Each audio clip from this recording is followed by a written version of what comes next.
सीखना चाहते हैं बेहतरीन डांस तो चले आइए शहर के नंबर 1 राधे डांस स्टूडियो में super Guru Radhe Panchal. Special training for reality shows. Radhe dance studio model town sector 13-17 और तहसील कैंप में भी कांटेक्ट करें 9034999178 9518107307।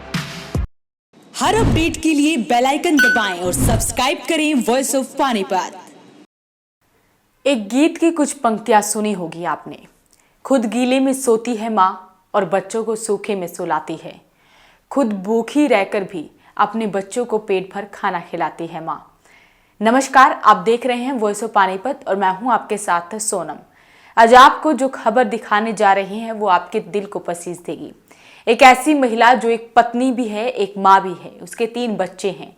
पिछले 3 सालों से उस माँ को उसके बच्चों और उसके पति ने घर में बने टॉयलेट में बंद कर रखा है। लेकिन जो तस्वीर वॉइस ऑफ पानीपत ने अपने कैमरे में कैद की, उसे देखकर तो आपकी भी आंखें नम जरूर हो जाएंगी।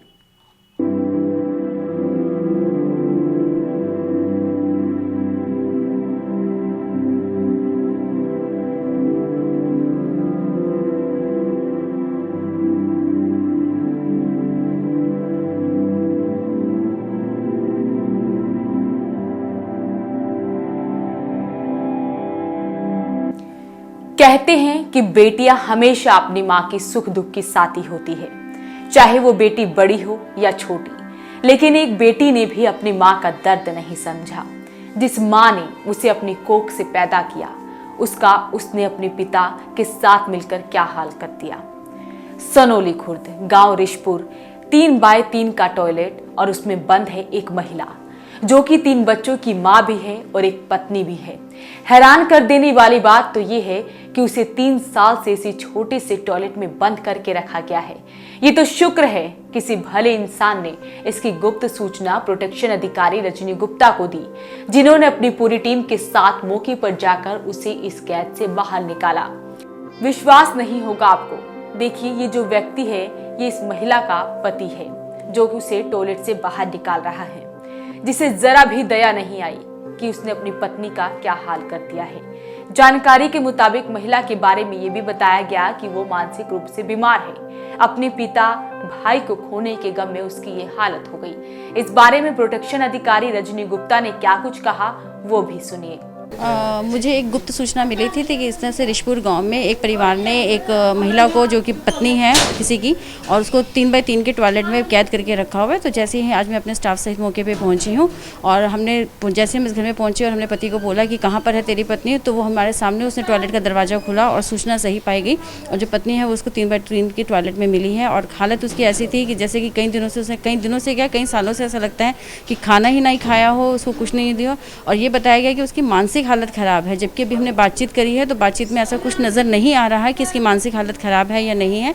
लेकिन ये सूचना सही थी कि 3x3 के टॉयलेट में बहुत ही दयनीय हालत में जिसे कहते हैं कि मिली है। ये सारी टॉयलेट कपड़ों के ऊपर सारा कुछ हुआ था और हमने आकर ही अपने सामने नलाया है। और अब आप स्थिति देख रहे हैं कि औरत कितनी सही है वो। और अब इसमें SHO के मार्फत जो है जो भी पुलिस कार्रवाई है वो करवाई जाएगी मेरे माध्यम से। इसमें इन्होंने बताया कि किस वजह से इसको अंदर रखते हैं, कुछ बताया? इन्होंने ये बताया कि इसकी मानसिक हालत सही नहीं है, लेकिन मानसिक हालत सही नहीं होने का कोई भी दस्तावेज इस समय इनके पास नहीं है और ऐसा लग नहीं रहा है देखने से कि इसकी मानसिक हालत सही है या नहीं। हाँ, ये ज़रूर है कि इसको कैद करके रखा हुआ है इतने सालों से, तो इसकी मानसिक स्थिति खराब हुई लगती है। तो अब किन के खिलाफ मुकदमा दर्ज होगा? मैं इसमें सबसे से देखकर ये हैरान हूँ कि पति ने तो जो अपने पत्नी की हालत कर रखी है। इसके 3 बच्चे भी हैं और ठीक है, हालांकि बच्चे सभी नाबालिग हैं, लेकिन 2 लड़के और 1 लड़की हैं। और बच्चों ने भी यहाँ तक कि उचित नहीं समझा कि अपनी माँ को इस तरह की स्थिति में ना आने दें। और मेरी जो सिफारिश रहेगी, अगर रहेगा इसमें कानून यदि काम करेगा तो बच्चों के खिलाफ भी कानूनी कार्रवाई करवाना चाहूँगी, ताकि ये आगे आने वाले समाज में एक सबक मिले। जो हम कहते हैं बच्चों को पढ़ाओ, बेटी बचाओ बेटी पढ़ाओ, अगर बेटी को हम पढ़ा रहे हैं तो क्या बेटी का फ़र्ज़ नहीं बनता है कि माँ की ध्यान रखे? और अगर पढ़ाने के बावजूद भी बच्चे इस तरह से कर रहे हैं अपनी माँ के साथ, तो इनमें बच्चों के खिलाफ भी यदि कानूनी कार्रवाई बनती होगी तो मेरे द्वारा ज़रूर लिखा जाएगा। नहीं, अभी फिलहाल जो है वो पुलिस कार्रवाई आगे देखते हैं कि क्या करती है। ये पुलिस का विषय है, क्योंकि हमने आगे रेस्क्यू किया है और आगे पुलिस को हम हैंड ओवर कर रहे हैं। आगे पुलिस क्या कानूनी कार्रवाई करती है वो मेरे द्वारा लिखा जाएगा, बट आगे की कानूनी प्रक्रिया जो है सारी पुलिस द्वारा लाई जाएगी। लेकिन जो बात गौर करने वाली रही कि जिस महिला की मानसिक स्थिति खराब हो गई हो, क्या उस महिला को अपने बच्चों का नाम याद होगा? हैरानी की बात तो ये रही कि महिला को सब कुछ याद है। जब महिला को उस टॉयलेट से बाहर निकाला गया तो उसे नहलाया गया क्योंकि वो पूरी गंदगी में थी। महिला ने खुद अपने हाथों से अपना सिर धोया, उसके बाद खुद ही अपने हाथों और पैरों में नेल पेंट लगाई और जब उसे उसका पति उठाकर गांव के रास्ते थाने में लेकर जा रहा था तब उसने घूंघट कर लिया क्योंकि गांव के लोग उसे देख रहे थे। महिला से जब वॉइस ऑफ पानीपत ने बात की तो सुनिए उसने अपने बारे में क्या बताया। अच्छा, और शाम ने तारी नहीं फिर तू तोड़ता है? रात में कौन तारी?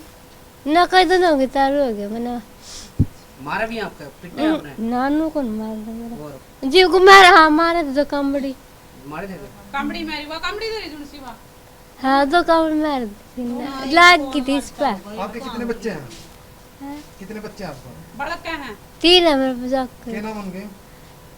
और एक नाम बता। दसरा नाम बता उसका। राहुल है। अच्छा। और लड़की का नाम क्या आपकी? पूजा जी भीतर दवार में लोंडे थी वह। अच्छा, दूसरे लोंडे का क्या नाम है?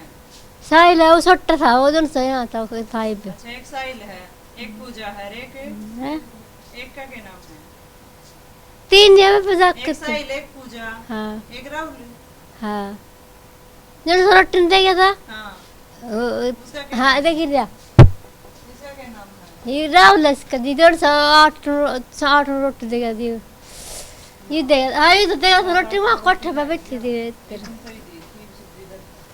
हाँ हाँ 11 साग देगा था। पेट भर गया भूख लग रही है? ना खा ली रोटी तो मना। पेट भर गया? हाँ खा रोज इतनी रोटी खा। बस इतनी रोटी खा बड़े। रोज देना है? हाँ रोटी दे टाइम पे जी। हाँ लाग गई थी उस पर 2 कामड़ी मार ले उस पर 2 कामड़ी। नाम क्या आपका? मेरा नाम मरते जी। तो रोटी लिया फिर चलूंगा रोटी खा चलूंगा 2 रोटी तो लिया। हाँ खाऊंगी 2 रोटी 2 रोटी लूंगा। अरे तो कौन दी तो मच्छी करी है इफ को दी मच्छी। ना खा लूं मैं नहीं खाऊं मैं रोटी मंडरा बा में रोटी खाने का। वहीं महिला के पति का कहना है कि वो इस मानसिक रूप से बीमार थी। उसका कई जगहों पर उसने इलाज करवाया लेकिन उसकी मानसिक स्थिति ठीक न होने पर उसे वहां रखा गया था। क्या बीमारी है? दिमाग की बीमारी है जी, टेंशन मानना जी, पिताजी गुजर गए, भाई गुजर गए जी, चाचा जी गुजर गए जी, इनके जी टेंशन मानना जी, इलाज भी कराया जी बहुत जी। तो कहाँ आप लोगों ने इसको टॉयलेट में क्यों बंद करा था? इतना परेशान क्यों? ये कबाड़ भी खा कुछ फंस जी वो ख्याल है जी बाहर से ठट्ठा का जी। लैटरिन करा जी, लैटरिन करा जी बिनतों बना मार दिया जी फिर जी। इस कारण आप लोगों ने उसको अंदर बंद करा? नहीं जी बंद तो खोल दिया जी फिर जी बाहर भी बिठाऊंगा जी बैठती नहीं जी। बीमारी के कारण ये परेशान है? हाँ जी कितने साल से बीमारी है? 3 साल हो गए जी। 3 साल तो डॉक्टर को दिखाया आपने? दिखाया जी, सहारनपुर भी दिखाया जी, खानपुर भी ले गए जी। तो क्यों अपना डॉक्टर क्या बोलते हैं? डॉक्टर ने कहा जी नहीं इतना बाजबर आराम हो जाए जी, बाजबर फिर नहीं हो जाए जी, कुछ फंस जो जी वही मार दिया जी बाजबर। वहीं प्रोटेक्शन अधिकारी रजनी गुप्ता ने सनोली थाना पुलिस को शिकायत दी जिस पर पुलिस ने 342 498 ए के तहत मामला दर्ज कर लिया है। मामला आज इसने रजनी गुप्ता मैडम है प्रोटेक्शन अफसर, उन्होंने रिशपुर गांव में जाके शिकायत पर एक नरेश पुत्र रकमा वासी रिशपुर के मकान से उसकी पत्नी को लैटरिंग्स के मतलब अंदर कई सालों से रोकने की बात सामने आने पर उसको बाहर निकाल कर वही थाना में पेश करा है। और उस संबंध में जो भी उस संबंध में कंप्लेंट पेश करी है और जो भी उचित कार्रवाई होगी वो नरेश के खिलाफ कार्रवाई की जाएगी। सर एक महिला कहीं दिमागी कारण से परेशान है, क्या बताया सर अभी कुछ बात आपके?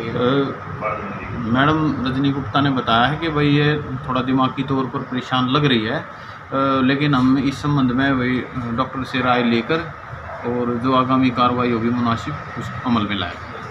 इस पूरे मामले में देखने वाली बात ये रही कि इस महिला की बेटी भले ही नाबालिग हो लेकिन उन्हें भी अपनी इस मां पर तरस नहीं आया कि कम से कम वो तो उन्हें समझे। लेकिन इस कलयुगी जमाने में बच्चों ने भी अपनी मां का साथ छोड़ दिया। फिलहाल पुलिस ने मामला दर्ज कर लिया है। अब देखना होगा कि पुलिस आगे की कार्रवाई क्या करती है। अभी के लिए फिलहाल इतना ही। इस वीडियो पर कमेंट जरूर करें। नमस्कार। 25 सालों से पानीपत शहर का सबसे भरोसेमंद showroom Balaji electronics. Balaji showroom करे आपके जीवन को और भी कंफर्टेबल। फेस्टिवल धमाका ऑफर बालाजी इलेक्ट्रॉनिक्स में 32 इंची स्मार्ट LED केवल 12,990 रुपए में। साथ ही सभी प्रोडक्ट पर आकर्षक ऑफर, 0% ब्याज और आसान किस्तों में। लैपटॉप की भरपूर वैरायटी बालाजी शोरूम में। साथ ही सभी कंपनी के मोबाइल मिले बालाजी शोरूम में। बालाजी शोरूम GT रोड के साथ साथ सनोली रोड पर भी उपलब्ध। आज ही आइए और फेस्टिवल धमाका ऑफर का फायदा उठाइए।